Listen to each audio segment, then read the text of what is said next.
right, we're going to continue our collaborative roundtable discussion. So my name is Ted Hawes. I'm the MC, which means I am the facilitator of the facilitators. This is not a panel of experts speaking to a bunch of non-experts. This is a roundtable. We consider all of you experts in your various fields. That's why you're here. And we're going to collaborate together, and we're going to talk about why should the business and finance industry be inspired by Web3 and AI advancements. Now, great, I love it. Now we have more facilitators, more chairs. Great. So first of all, we're going to hear from our AI expert, Clara, who is the world's first AI of African American and Latino mixed roots. So Clara, can you tell us why should the business and finance industry Business and finance sectors could reap many benefits from embracing Web3 and AI innovation. Web3 provides more secure and transparent decentralized networks, while AI can help to automate processes like data analysis, customer service, and fraud prevention. This combination of technologies could reduce costs, increase efficiency, facilitate faster transactions, improve customer experiences, and create new opportunities for the industry. Thank you, Clara. All right. I think you go first. You go. All right. Andy Hewells, and I used to be head of AI for Lenovo, and now I'm with Radius AI, an ISV. So let me tell you about a couple of things that are driving AI adoption in retail, restaurants, and the convenience sector, because that's what I primarily focus on. While I was at Lenovo, I deployed McDonald's first AI in the drive-thru, Kroger's self-checkouts, and the list goes on and on. So I can tell you a couple of the key drivers. First of all would be just an overall, well, let me give you a quote. Target's CEO, Brian Cornell, said, I'm going to invest $4 billion a year in one thing. Does anybody know what he invests $4 billion a year in? No, it's not AI. Cats? Data. Oh, data. It's speed. And speed is what drives this need for AI, for Web3, for all of these things that we do, right? And then you look at Doug McMillon, over the CEO of Walmart, and he was speaking at CES, did the keynote, and he said, I'm going to invest in 3 areas. And here's where you are right, Jeff.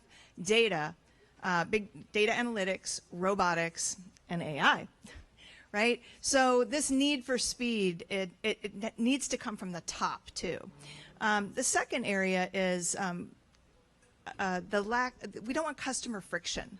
Nobody wants, we're so used to now, like if I'm buying this pink dress, I already know the brand, and all I do is put it in Google, and I just find the person that's the cheapest, they can get it there the fastest, right? We're like conditioned that we want speed and we want no friction whatsoever. So those are a couple of the drivers. And I can stop there, and maybe if I talk to you later, I can tell you some of the top use cases in retail and restaurants. Maybe 3 different examples of AI, and the last one is where AI and Web3 come together. One of my favorite examples of AI from the Facebook Meta days was when they rolled out a Facebook version for the visually impaired, and this used computer vision such that if the visually impaired are going through their newsfeed, it will actually speak to you and say, oh, this is a picture, and there's Andy and Kirtiga, and they're smiling, and it's a sunny day. And suddenly it opened up a whole new way of communication for people that they never would have had before. And that's, again, one example of how AI really helped transcend many barriers to create community that was not possible before. Fast forward, in my SoftBank investment days, I led an investment, a $200 million investment in a company called Eightfold.ai, and to the topic before of education and apprenticeship. So this is an AI-first platform that does matching, that lets you transcend a lot of the biases that come into the hiring process. And it manifests in several different ways. There's stats about how men look at a job description, and if they see 60% of a match, they think that, they're the next best thing to slice bread. This is just research, okay? But women, like what percentage of a job description do they feel they need to reach to apply for a role? What do we think? Right, 85, 90, 100. So a lot of times, women are not even applying for roles that they're actually very well qualified for. And this platform, it lets you upload your resume, tells you these are the 5 roles that someone could apply to. And companies are saying that they're getting more than 50% more diverse candidates. It could be, women, it could be, Black, Hispanic, all of that, because of that matching algorithm where candidates are going, oh my God, I never even thought that I'm a good match for this role. So it's revolutionizing in terms of what AI can do. And in the world that I'm working on now, Virtualness, which is my Web3 company, and actually Randy Zuckerberg is one of our incredible investors and advisors. So we are using AI to help suggest to creators what are the, what are, like, based on their trends, what do they speak about, what's their style, what kind of digital collectibles resonate, analysis of their fan base to say, okay, you might have 10 million fans, but you have 10,000 that are tech savvy, and to really help them through that entire process and help democratize what might seem really scary for them. So very, very exciting to see how all of these trends come together. And I know many people here are at the forefront of these trends. I'm Jonathan Daves again. Where I'm really excited about is 2 different areas where AI can really come into handy. And the first way is supercharging, going through ideas and finding where you can create the most value, right? With artificial intelligence, whether it's drug development, whether it's, you used to have these billion-dollar experiments. And a lot of times with AI, you are now allowed to iterate really, really, really quickly. And so it's really allowing every single different industry to get back and going, okay, what do we want to test in an experiment, right?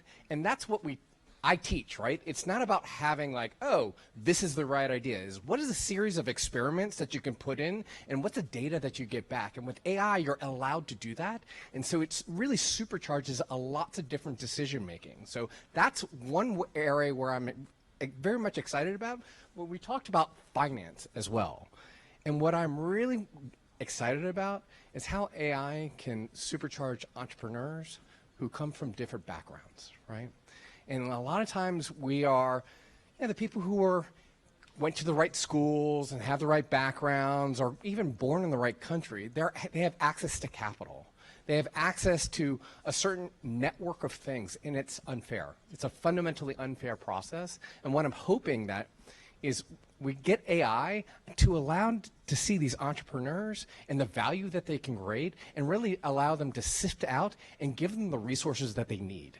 Because that is how we make the world a better place, and that's how we democratize things. And that's where I'm really excited. AI can focus on finance and who we support and who we give money to and who we make sure gets the support they need to create amazing things in the world. And so those are the 2 areas I really find I'm very excited about. Are we going person to person down the road? Sure, I guess. Okay.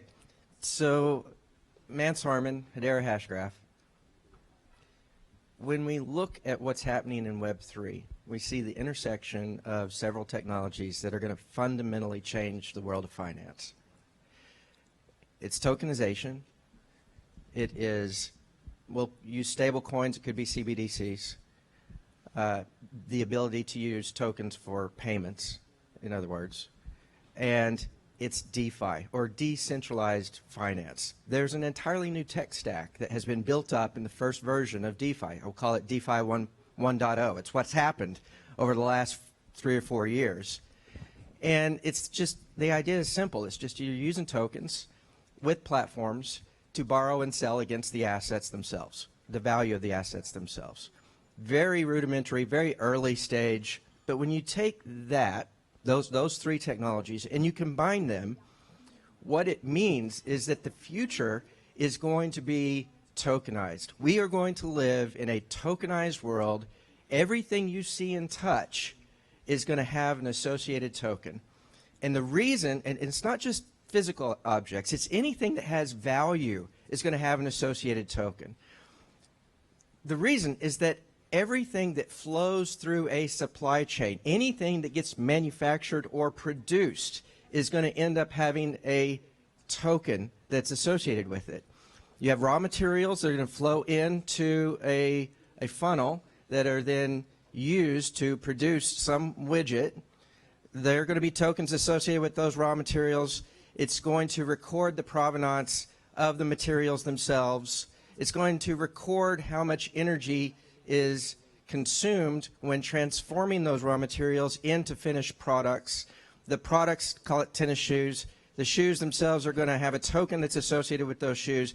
Those tokens then, as a part of the workflow in the manufacturing process itself, will be automatically exchanged on DeFi 2.0 platforms as appropriate from a finance function in the manufacturing process. If you want a capital loan, you exchange the tokens through a lending platform, and you get a stable coin that you can turn into USD or fiat generally that finances the function of your, or the operations of your business. As the tennis shoes flow down through the supply chain, it's time to ship them. You do something similar to purchase shipping insurance. You then transfer the shoes to the distributor. When you sell the shoes to the distributor, you pass the tokens associated with the shoes to the distributor, and what do you get in return? You get an accounts receivable, an AR, in the form of a token. You take that token as a matter of workflow, and you automatically factor it, again, with a new DeFi stack, right? It's going to fundamentally change and make more efficient the entire world of finance, and it will result in everything having an associated token. Also, as part of this entire solution, I started with it with raw materials, you're going to automatically know how much energy is consumed. You're going to, as a part of the workflow, either voluntarily or through regulation, you're going to mint energy tokens or consumption tokens, right? The tokens that represent the energy that has been consumed, and then you're going to trade them on ESG markets for offsets. And again, all of this is going to be automated. It's part of the workflow. Now, how do we know this? Why do we know this? It happens to be that Hedera, one of our council members, Avery Dennison, has gone to market with a platform called atma.io. You can look it up if you're interested. They're already doing it. This exists today. Not all of those pieces that I've described, but the early pieces associated with the supply chain and the tokenization of assets flowing through the supply chain, through the distributors, through to the end consumers, and then from the consumers back into recyclers. They call it circularity, as well as making it possible to engage with your customers. If you're the retailer or the manufacturer, engage with those customers in ways that are fundamentally not possible without this mechanism. It exists. Not only does it exist, it's unique in the entire blockchain industry in that today we're driving 700 transactions per second on Hedera. It's the most used layer one platform in the market, not because of NFTs associated with pictures, right, but because of a single enterprise-grade use case, the first of its kind. That's what the future looks like. And that is what DeFi is going to bring to our world. It's going to fundamentally change the economics of everything. Anyway, I'm excited about it. You can tell I'm passionate about it. It's way cool, and we're seeing it firsthand for the first time.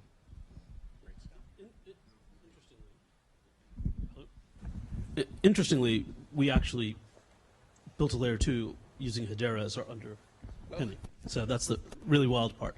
So I think there's two things. One is, I don't know how many know what FINRA is. I know someone who does, but you know, FINRA is an intriguing little construct, which is to keep us all, you know, in line. But it also creates a construct of licensing that makes it rather difficult if you want to run a fund or do certain things, because you know there's broker dealers and there are other things in there. So when we look at funds, for example, one of the first things that we realized is that, and I was just generally peeved by the constructs of 2 and 20 and the 40 rule and a bunch of other things that just irked me one morning. And I said, what if I could take a fund and do a transform? I know there's someone out here who's an FFT person like myself, and what if I could do a transform of a fund structure and turn it into tokens or points? So Reeve Collins and I sort of had a little conversation. We were sitting around, and we built the first fund on-chain. And what we did is it allowed everyone to participate. Now, it really leans into the bigger thing that I believe is going to happen in the finance world, which is to create equitable compensation for what people are doing. And I don't know how many people know what UBI is or universal basic income, but the notion was, what if I could create a construct of earned UBI? What if there was a way that you could monetize and structure all of your relationships in a way where you can actually pull that together? Now, where do we see this with the Web3 part? It changes the game completely if there's a construct that you can actually own compensation for bringing relationships and constructs together, and that creators no longer have to have that ability. So we actually built 40+ smart contracts, which I didn't realize was actually a problem and quite complex.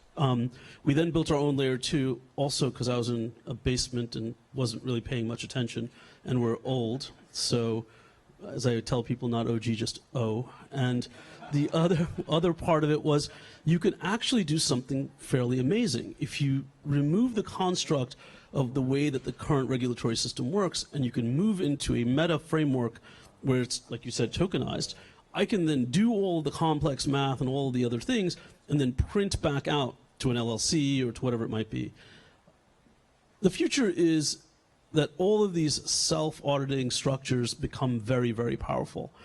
You don't have to go back in and call your accountants and be beholden to these quarterly reports that I could probably write for any fund manager here right now.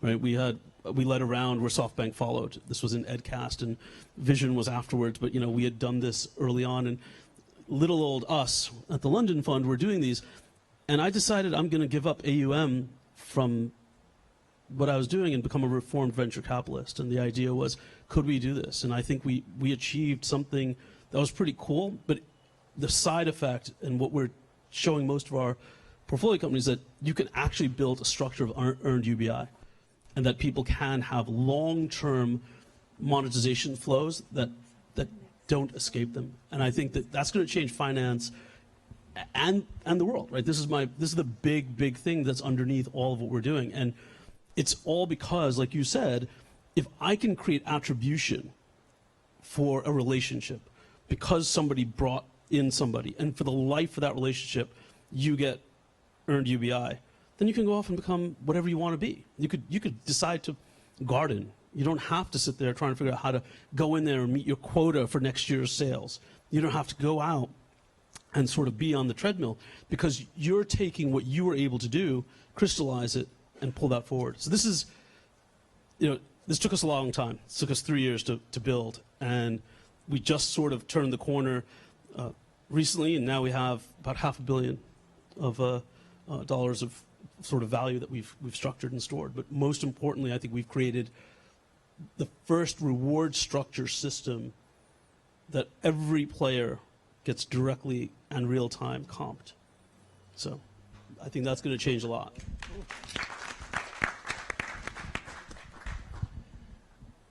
Okay.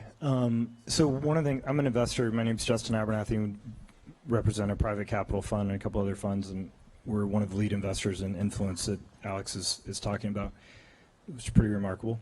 One of the other companies we're invested in is a company called Lumen that, to pick up what Kirthika is talking about, it's for people that are blind, and it's a band that goes across their forehead and uses AI to visually map what's in front of them, and then instead of using a stick, they get automatic feedback. And somebody that's blind, and within about an hour, they can be using this tool, and it completely transforms their lives. So we're seeing on one side, we're talking about finance, we're talking about tokenization, supply chain, and then we're talking about helping people just increasing and better their lives. I mean, we're just seeing it's an equalizer both on the consumer side. It humanizes and gives a lot of life back to people that may not have had a full experience before in certain ways. And then it also is adding to our lives in a lot of other ways from a business perspective of being able to be a speed multiplier, what Andy's mentioning as well. So are we supposed to open it up for comments? Any questions?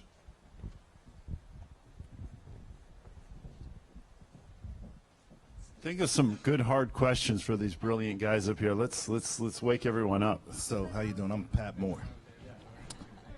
I'm in the entertainment business. What we've been running into a lot of artists and everybody is when we go to the bank and we look to take out our money, they're giving us a sheet now saying, what do you need the money for? What are you doing with the money? Where's the money go? All of it, like you have 10 questions on the sheet you have to answer. How can we not have to deal with this? And just that's all I'm trying to find out. And just it's a system that's made. Now this is a round table, so somebody can meet Josh Lawler. There you go. Welcome, Josh. How y'all doing? I am a lawyer. I do a lot of stuff in distributed ledger technology. I'm writing a book on NFTs right now. I suppose I should plug Surviving the Migration, a legal guide to evolving your business using NFTs. Thank you, Jess. So here's the thing. You are looking at what I think at least is the biggest paradigm shift in human existence, going all the way back down to like caveman days where somebody counted mammoth steaks and berries and that was a centralized ledger. So not to be too scary about it, but it's all changing.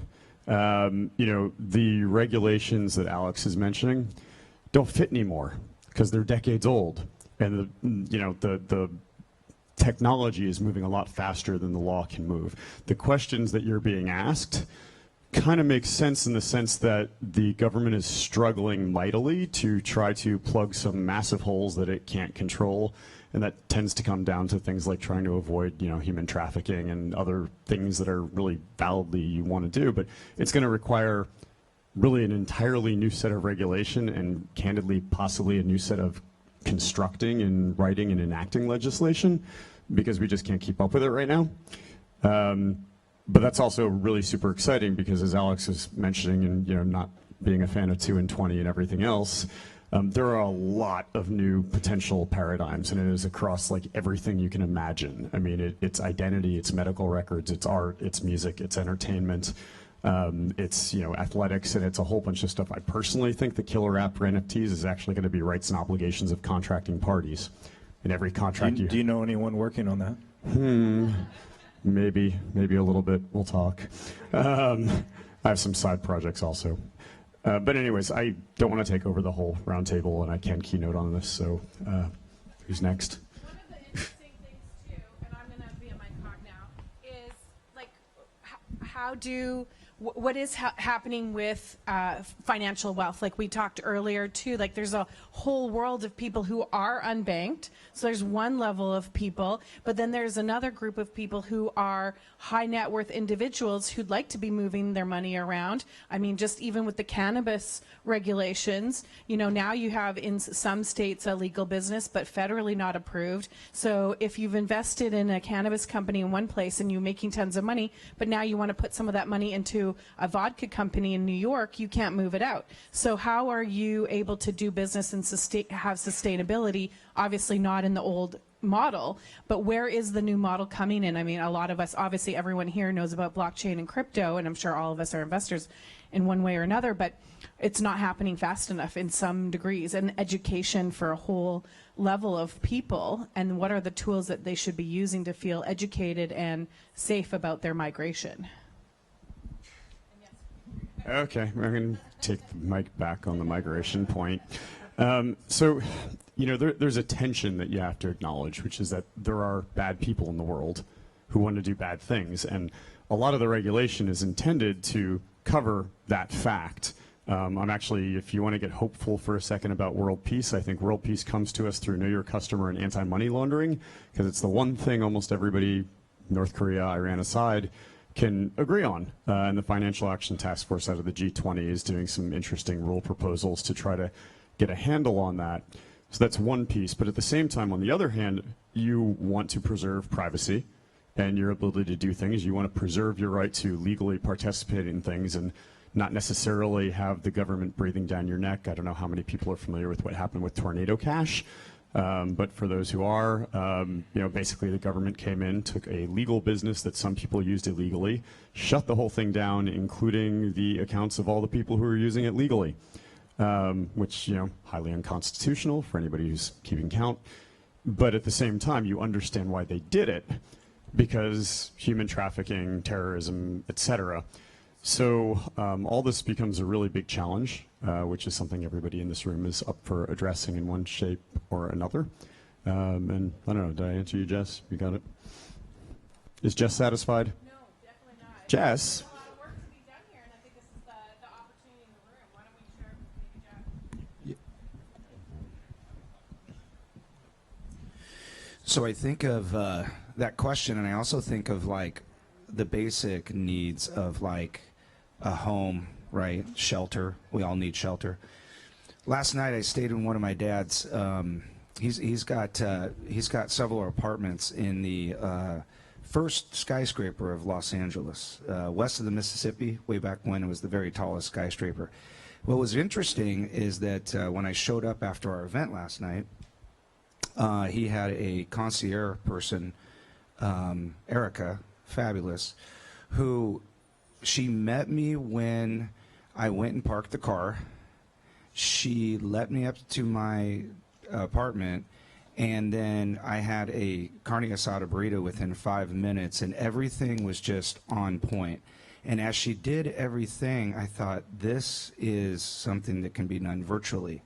Could have easily went down to a machine and scanned something, and now I have my ticket. I could have walked into the apartment, and everything could have been done automated. But you cannot replace Erica's touch. The touch that she had cannot replace the AI. And so, to answer the question, what my dad did was he essentially gave her an apartment. He handed her the keys to one of his apartments and says, take care of every single person who comes into this town. Last night when she called me, she didn't even know I was his son. That's how pro she was. And then she said one last thing. She said, is there anything you can imagine I can get for you? So when you have musicians or you have any kind of contractor that says, do I really want the cash or do I want the thing that cash buys?